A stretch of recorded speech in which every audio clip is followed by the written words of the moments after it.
Tunggu dulu. Kayaknya aku bukan itu loh. Kok tiba-tiba aku itu, coy? Wah,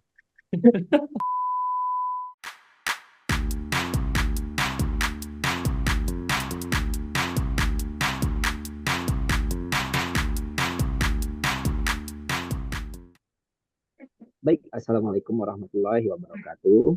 Waalaikumsalam Waalaikumsalam warahmatullahi warahmatullahi wabarakatuh. wabarakatuh. Selamat sore teman-teman semuanya. Gimana nih kabarnya hari ini? Baik, Baik, mulai dari mana nih? aman banget Mas baik, kabarnya. baik. Aman banget.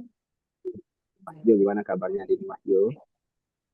Wah, luar biasa Mas Jufri. Sangat baik, sangat semangat hari ini Mas.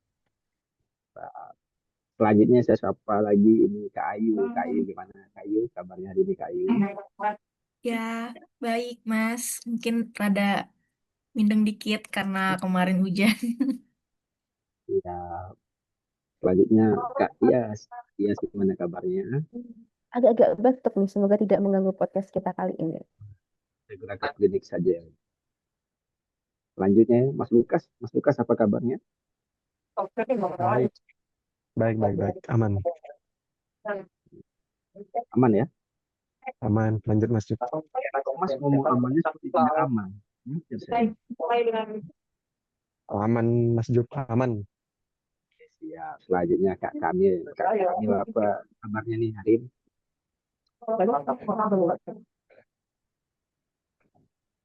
Ya.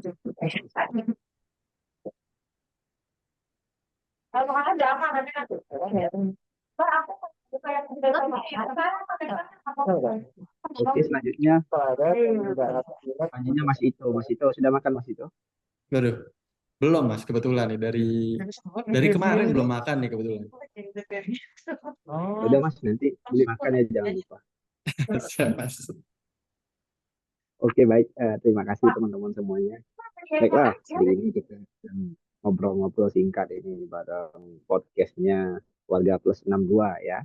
Kita akan hari ini akan ngobrolin tentang wawasan kebangsaan, negara, dan juga isu-isu kontemporer yang menjadi tantangan kebangsaan saat ini.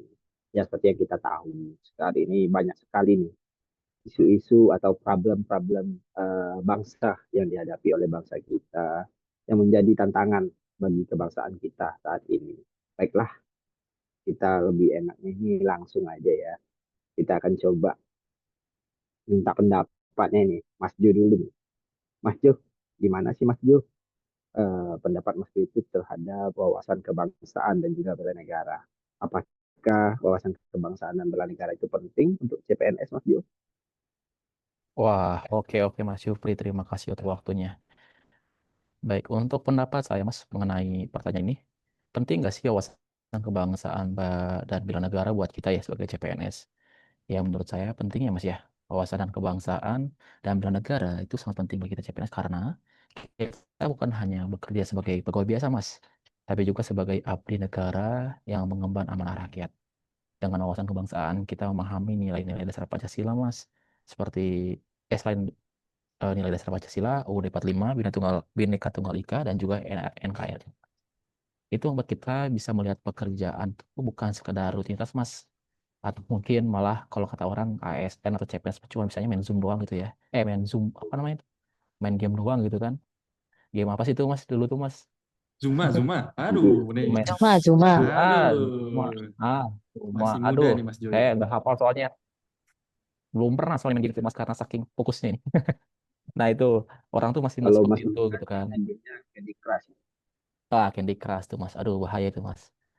Tapi kita tuh harusnya sebagai bagian dari upaya menjaga persatuan keutuhan bangsa mas. Oh ya, untuk dari bela negara juga kita kan gimana ya, orang berpikir bela negara tuh perang gitu ya. Tapi enggak sih sebenarnya, enggak melulu angkat senjata sih. Melainkan diwujudkan dalam sikap disiplin kita mas. Bekerja profesional, jujur, melawan korupsi. Korupsi kan kayak gratifikasi dan lain-lain lah ya. Serta memberikan pelayanan terbaik kita kepada masyarakat. Seorang CPNS tuh harus punya semangat nih mas terhadap bela negara kita ini nih. Di, jadi singkatnya wawasan kebangsaan itu memberi arah kita dan bela negara memberi semangat yang menjadi fondasi agar kita sebagai CPNS bisa menjalankan tugasnya dengan integritas netralitas dan dedikasi sehingga kita tidak menjadi pegawai yang hanya mengikuti rutinitas melainkan menjadi menjaga masa depan Indonesia. Paling itu sih Mas dari saya, Mas Juprina. Mungkin bisa ditambahkan dari rekan yang lain mungkin Mas. Oke, siap. Super sekali memang jawaban Mas Jo ini. Mas Jo ini memang tidak kita ragukan lagi terhadap wawasan kebangsaan dan bela negaranya. Memang cocok banget ini jadi PNS teladan nih. Amin, amin Oke, Mas. Namanya juga ketua kelas, Mas. siap. Cocok. Selanjutnya nih saya mau dengar pendapat dari Mas Ito. Kalau menurut Mas Ito gimana sih wawasan kebangsaan dan bela negara itu penting nggak Mas? Ya Mas silakan monggo Mas. Oke, terima kasih atas waktunya Mas Jupri. Ya, menurut saya sih wawasan kebangsaan dan bela negara itu penting banget tuh. Penting banget untuk CPNS seperti kita nih ya, apalagi masih ada C-nya gitu kan. Karena kita bukan hanya pegawai gitu, tapi kita juga pelayan publik soalnya kan, yang punya tanggung jawab menjaga persatuan bangsa ini. Dengan wawasan kebangsaan ini nih, kita bisa paham Pancasila, UUD 45 dan lain-lain seperti NKRI, Bhinneka Tunggal Ika sebagai landasan kita bekerja. Jangan sampai salah arah gitu ya kan. Sedangkan sikap bela negara kita itu siap menghadapi ancaman, gangguan, hambatan, dan tantangan di era sekarang. Apalagi digitalisasi ini yang ya perlulah regenerasi muda yang gak gaptek terutama ya kan, yang bisa paham dengan tren-tren zaman sekarang, terutama di sosmed-sosmed gitu ya kan. Jadi intinya sih menurutku CPNS nggak cuma kerja cari gaji lah ya, tapi juga punya panggilan untuk menjaga kedaulatan dan keutuhan NKRI lewat tugas-tugasnya sehari-hari dan juga melayani masyarakat. Gitu sih Mas menurut saya. Oke, baik. Sama-sama super ya jawaban dari Mas Ito, dari Mas Jo. Memang ini calon-calon PNS teladan ini, yang nantinya bahkan jadi dirjen. Amin. Wih, amin, Amin, wih. amin. Eselon 1, Dirjen di guys. tahun 1. Baiklah teman-teman, ini kita kan udah bisa menangkap ini ya kan, apa itu wawasan kebangsaan, apa itu bela negara. Selanjutnya dalam menghadapi yang namanya bela negara ini, pasti ada lah ya kan tantangan kebangsaan yang kita hadapi sebagai warga negara atau yang dihadapi oleh bangsa kita sendiri, bangsa Indonesia itu kan ya. Jadi saya mau coba ke Kak Kamil. Ya, Mas. Kak Kamil, kalau menurut Halo? Kak Kamil ini gimana ya? Ya. Apa sih isu-isu kontemporer, isu-isu kebangsaan yang saat ini hangat gitu kan menurut Kak Kamil? Oh ya, baik Mas. Terima kasih atas waktunya. Sebelum kita belajar mengenai apa itu isu kontemporer, sebenarnya kita harus mengetahui dulu kita sebagai manusia ini kan punya dua sifat ya. Kita punya akal dan kita juga punya nafsu. Nah, dua hal ini yang membuat kita itu terus untuk berubah, dinamis, nggak statis gitu ya. Nah, itu nggak terjadi, perubahan itu nggak terjadi pada diri kita sendiri, tapi terhadap lingkungan kita juga. Jadi misalnya kita ini kan eh, dari kecil sampai sekarang kita dewasa, sampai sekarang kita bekerja menjadi ASN, kita kan pasti ada perubahan terus tuh ya. Yang itu dibentuk oleh lingkungan kita, dari keluarga yang lebih kecil, lalu yang lebih besar lagi lingkungan pekerjaan tentunya, atau bangsa Indonesia tempat kita, Republik Indonesia tempat kita, bangsa kita ini. Nah, lingkungan perubahan ini yang terjadi pada kita dan lingkungan kita ini em, pasti akan memiliki dampak kan ya. Nah, dampak itu ada dua, dampak positif dan negatif. Nah, dampak negatifnya itu, dampak positifnya mungkin kita bisa mendapatkan kemajuan teknologi dan juga kualitas hidup ya. Nah, untuk dampak negatifnya itu kita bisa mendapatkan ada yang namanya AGHT. Jadi AGHT itu ancaman,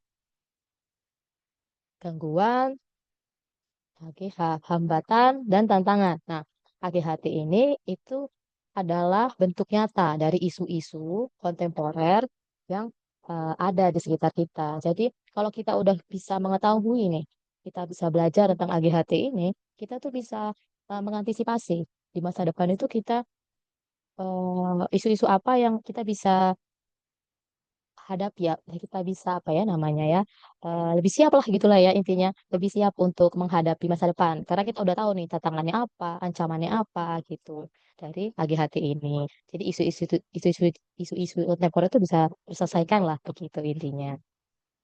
Terima kasih Pak Syufri.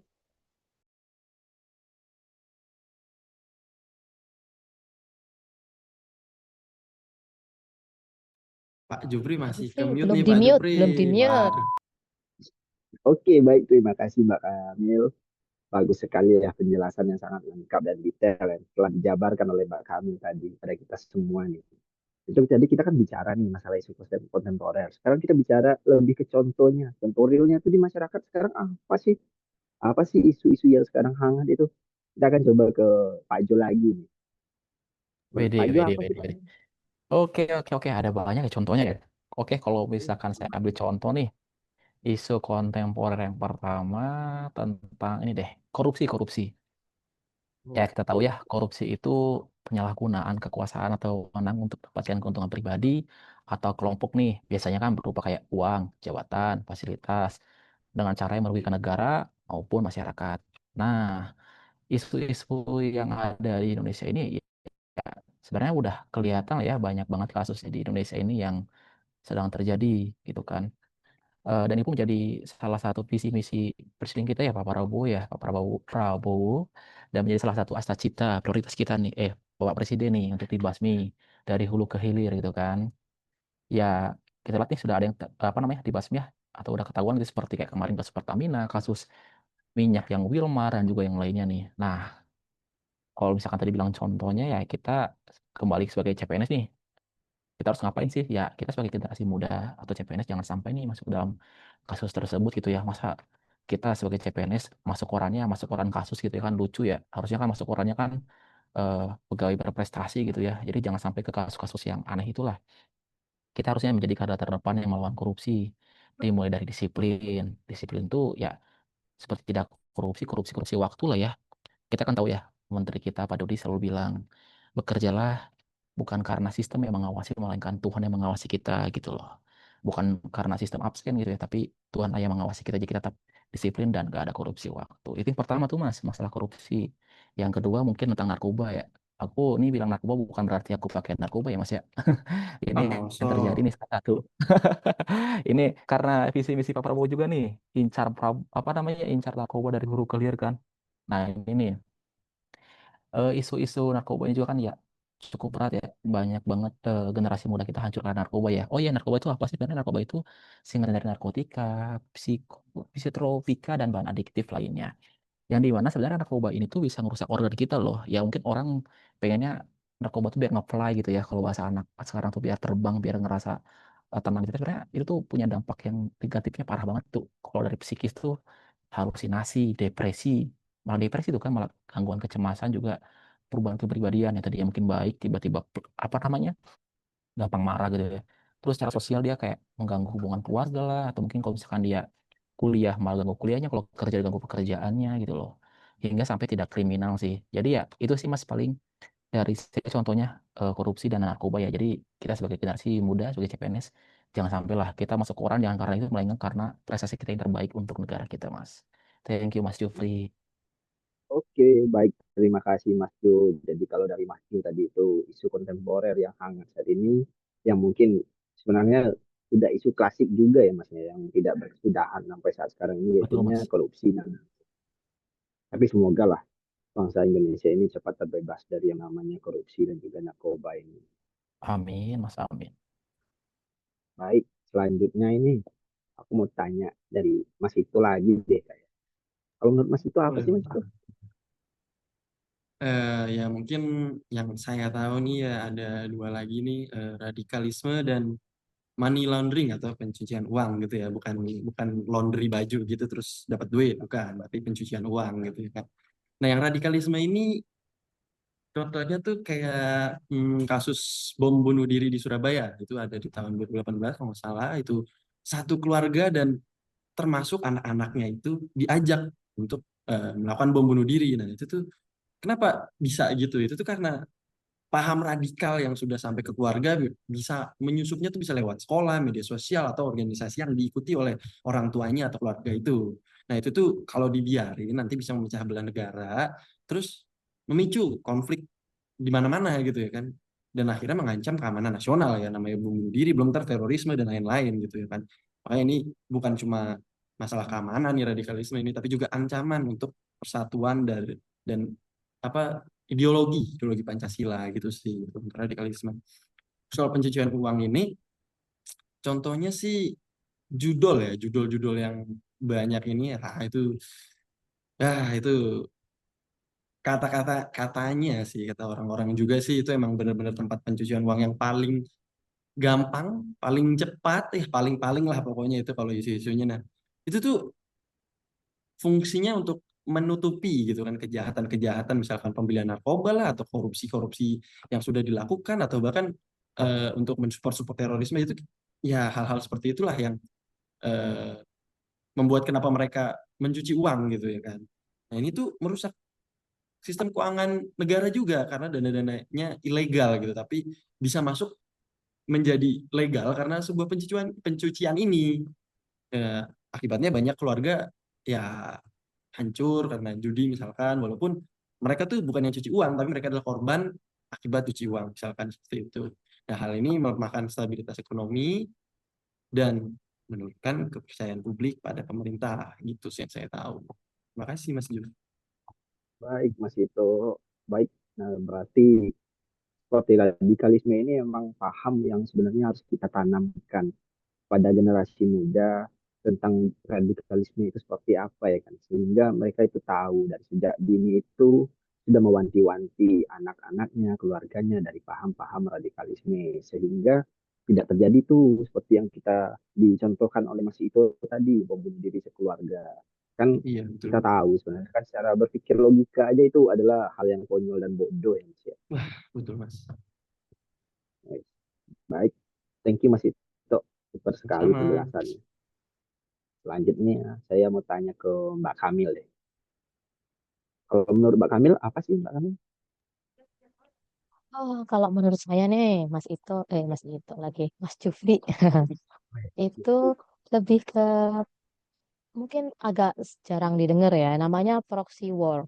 Jadi proxy war ini bahasa Indonesianya itu perang perantara. Nah, ini tuh di mana ada dua negara atau kelompok-kelompok besar lah ya, itu eh, tidak tidak saling perang tuh perangnya nggak secara langsung gitu, nggak langsung berhadapan A sama B tuh nggak saling berhadapan, tapi ada perantaranya nih, entah negara sekutunya yang sebagai pihak ketiganya dia gitu. Nah, contohnya nih yang lebih gampang, mungkin teman-teman udah pernah nonton Oppenheimer nggak sih film? Dulu lagi booming tuh beberapa tahun yang lalu. Nah, di sana tuh Oppenheimer itu di sana kan ada ilmuwan ya, ilmuwan Amerika yang bikin bom atom nih. Nah, eh, karena dan berhasil gitu ya, berhasil mengebom Hiroshima sama Nagasaki kan. Nah, dan mengakhiri Perang Dunia Kedua. Nah, tapi efeknya itu pada saat Cold War-nya, Perang Dinginnya setelah Perang Dunia Keduanya ini. Karena si Amerika ini punya bom atom, otomatis Uni Soviet itu merasa tertantang kan, akhirnya juga bikin senjata nuklir. Jadi mereka ini sebenarnya perang senjata, eh, berlomba untuk meningkatkan teknologi dalam hal senjata gitu. Nah, tapi mereka ini bertarung gitu. Si Amerika sama si Uni Soviet ini bertarung sebenarnya, tapi mereka nggak langsung bertarung, nggak saling tembak-tembakan gitu, nggak saling menjatuhkan bom tuh nggak saling kayak gitu. Tapi mereka gimana caranya? Nah, proxy war ini caranya mereka tuh pakainya proxy war. Jadi mereka mendukung perang-perang misalnya perang Korea, perang Vietnam, Afghanistan. Mereka tuh nge-supply senjata ke mereka gitu. Jadi eh, yang sebenarnya berperang itu sebenarnya Amerika sama Uni Soviet, tapi yang perang beneran itu Korea, Vietnam, Afghanistan kayak gitu. Nah, sebenarnya proxy war ini nggak cuma tentang senjata ya, juga bisa tentang ideologi, juga bisa tentang ekonomi. Jadi kalau misalnya kita naiki tarif nih, misalnya tarif tarif impor atau apa gitu untuk akhirnya menurunkan perekonomian suatu negara itu juga termasuk proxy war. Jadi intinya mereka ingin melakukan perang tapi nggak pengen kotor gitulah tangannya. Jadi pakai negara lain gitu sih. Gitu aja sih Mas Jupri. Baik. Jadi yang bisa saya tangkap nih dari penjelasan Mbak Kamil ini berarti proxy war ini lebih kayak bisa dibilang joki juga ya Mbak ya. Kayak joki perang. Sebenarnya yang bukan berperang Benar. itu bukan dia. Iya, benar. Jadi kayak negara lain itu menjadi tameng di belakangnya gitu kan. Supply senjata. Oke, oke, siap. Baik, terima kasih Mbak Kamelia. Selanjutnya saya mau ke Mbak Karen ini. Mbak Karen, gimana sih Mbak Karen? Apa contoh isu kontemporer yang saat ini berkembang di Indonesia Mbak Karen? Oke, terima kasih Mas Jufri atas kesempatannya. Jadi, contoh lain menurut saya ini yaitu komunikasi massa. Kalau misalkan kita berbicara tentang komunikasi massa, ini cakupannya cukup luas ya, karena setiap media komunikasi massa ini punya fungsinya masing-masing menyesuaikan dengan mediumnya. Terlebih, misalkan kita ambil contoh media sosial yang bagi saya cukup spesial ya, karena penyebaran informasinya ini relatif cepat dan masif. Tapi jika kita lihat isunya ini yang sedang beredar, media sosial ini fungsinya sudah bergeser. Jadi bukan lagi tempat pertukaran informasi secara faktual, tapi sudah melainkan merambah ke ranah hoax, terus ujaran kebencian tertentu dan mungkin sampai pada doxing ya yang dilakukan oleh oknum tertentu dan digerakkan secara massal atau yang biasa kita temui yaitu buzzer. Nah, uniknya media sosial ini tuh punya karakternya masing-masing nih, dan isu-isunya masing-masing nih, Mas. Kalau misalkan kita ngomongin X atau dulu kita familiar dengan Twitter ya, kata opini publik nih, isinya ini Twitter atau X ini kebanyakan orang-orang kritis yang tukang ribut, yang apa aja diributin dan banyak sekali hate speech yang bertebaran gitu, dan pastinya akan selalu ada buzzer yang coba menggiring arah opini publik ini supaya dibelokin nih ke arah yang negatif gitu. Kalau diminta contoh mungkin pasti Mas dan Mbak di sini juga cukup familiar ya yang sedang happening akhir-akhir ini, apalagi kalau kita bicara politik di ruang publik. Nah, menurut saya fenomena ini itu perlu dibenahi mulai dari diri kita sendiri agar kita tidak mudah terbawa arus dan jangan sampai buzzer-buzzer ini tuh menjadi senjata yang berbahaya dalam membentuk persepsi publik dan bisa memecah bangsa. Itu sih Mas dari saya. Oke, terima kasih Mbak Karen ya. Selanjutnya nih, Mbak Tias, ada tambahan nggak Mbak Tias? Ya, izin menambahkan ya. Tadi kan Mbak Karen udah Siap, silakan. menjelaskan nih tentang tantangannya dari komunikasi massa ini. Sebenarnya komunikasi massa ini juga ada loh dari peluangnya. Kan kita sering lihat toh ada influencer atau artis yang jadi bintang iklan atau bahkan jadi brand ambassador dari suatu produk tertentu. Dan dampaknya masyarakat jadi lebih memperhatikan produk tersebut. Minimal fansnya akan berusaha untuk membeli produk itu. Jadi potensi ini bisa kita gunakan ke ranah birokrasi di mana kita gandeng influencer atau artis yang image-nya positif untuk mengkampanyekan program-program atau kebijakan pemerintah agar lebih kekinian, membumi, dan menyentuh masyarakat luas. Gitu, Mas.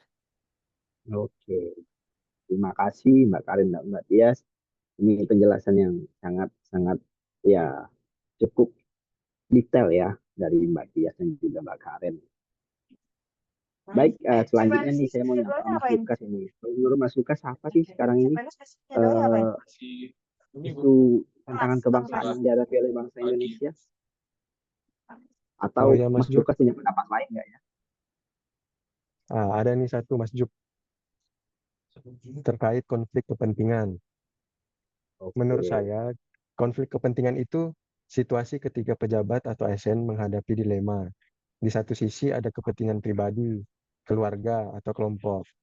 Tapi di sisi lain ada kepentingan publik yang seharusnya diutamakan. Nah, kalau kepentingan pribadi lebih diprioritaskan, jadilah sebuah konflik kepentingan. Misalnya nih, nepotisme dalam pengangkatan jabatan, di mana ada oknum pejabat memilih kerabatnya meski kompetensinya kurang. Atau dalam proyek pengadaan, ketika penyedia barang atau jasa ternyata masih ada hubungan bisnis dengan oknum pejabat yang membuat keputusan. Ada juga nih kasus oknum lagi nih, oknum pejabat menerima hadiah atau gratifikasi dari pihak yang ada kepentingan. Dan dampaknya cukup serius ya Mas Jup. Publik dapat kehilangan kepercayaan terhadap pemerintah. Lalu kebijakan atau proyek jadi tidak efisien. Karena bukan yang terbaik yang dipilih, tapi yang dekat dengan oknum pejabat tersebut. Dan ini nih menghambat reformasi birokrasi kita. Karena profesionalisme kita sebagai ASN akan dikorbankan. Jadi supaya nggak dikorbankan, jauhilah konflik kepentingan. Baik, terima kasih Mas Lukas. Keren sekali Ya ya Mas. saya di Mas Lukas tadi. Selanjutnya saya mau minta tambahan Ya sedikit Mas. ini dari Mbak Tias. Bisa nambahin dikit ya. Nah, konflik kepentingan ini tuh bisa juga loh dikendalikan dengan baik. Contohnya di kementerian kita sebelumnya, dengan menteri kita sebelumnya, Pak Bas. Jadi waktu tahun 2019 itu, pembangunan jalan tol Becakayu itu dirasa lambat. Nah, pas dicari tahu penyebabnya, ternyata rencana jalur tol ini akan memakan lahan dari rumah pribadi Pak Bas. Dengan posisi beliau sebagai Menteri PUPR saat itu, harusnya beliau bisa menggunakan kuasanya untuk menggeser rencana jalan tol itu. Namun, dengan profesionalnya, beliau meminta rencana itu tetap dijalankan dan akhirnya rumah pribadi beliau digusur untuk pembangunan jalan tol Becakayu. Itu aja sih, Mas. Oke, baik. Terima kasih Mbak Tias, terima kasih Mas Lukas. Oke, baiklah teman-teman. Saya rasa udah cukup panjang ya pembahasan kita dari tadi, mulai dari wawasan kebangsaan, kesiapsiagaan bela negara, dan juga kita sudah bicarakan ini yang namanya isu-isu kontemporer atau isu-isu yang berkembang saat ini, gitu kan. Jadi dari pembahasan kita pada sore hari ini, saya dapat simpulkan ya kan, wawasan kebangsaan dan juga kesiapsiagaan bela negara itu merupakan hal yang sangat penting dalam kehidupan kita berbangsa dan juga bernegara. Karena kita yang namanya selaku warga negara itu sangat harus menjunjung tinggi yang namanya sikap bela negara gitu. Dan juga kita udah membicarakan nih beberapa isu-isu yang mungkin isu ini sudah lama tapi masih berkembang sampai saat sekarang ini yang masih menjadi masalah bangsa lah kita bilang ya kan. Yaitu saya bisa di catatan saya ini ada beberapa. Yang pertamanya yaitunya korupsi dan juga narkoba. Yang kedua radikalisme dan juga money laundry. Selanjutnya mass communication dan juga selanjutnya itu ada proxy war. Terus ada juga yang namanya konflik kepentingan seperti yang dijelaskan barusan oleh Mas Lukas gitu ya kan. Jadi harapannya nih kita sebagai CPNS kita adalah agen perubahan ya kan, menjaga integritas, kita diharapkan dapat meningkatkan kompetensi diri, kita bisa menjadi agen yang melawan narkoba, terus melawan korupsi, dan juga menumbuhkan semangat kebangsaan dalam diri kita. Karena CPNS itu bukan hanya seorang pegawai ya, tapi abdi negara dan juga abdi masyarakat yang harus berada di garda terdepan menghadapi ancaman kontemporer dan juga isu-isu kebangsaan. Seperti itu. Baik, terima kasih kepada Mas Jo, kepada Mbak Kamil, kepada Mas Lukas, kepada Mbak Tias, kepada Mas Ito dan juga Mbak Karen atas waktunya pada kesempatan kali ini. Ya, mungkin itu yang dapat saya rangkum dan saya sampaikan pada sore hari ini. Lebih dan kurang saya mohon maaf. Saya cukupkan acara. Sampai jumpa kita di episode berikutnya. Assalamualaikum warahmatullahi wabarakatuh. Waalaikumsalam. Waalaikumsalam Dadah. Thank you. warahmatullahi wabarakatuh. Waalaikumsalam warahmatullahi wabarakatuh. Makasih Mas Waalaikumsalam Jo. warahmatullahi wabarakatuh. Terima kasih. Terima kasih.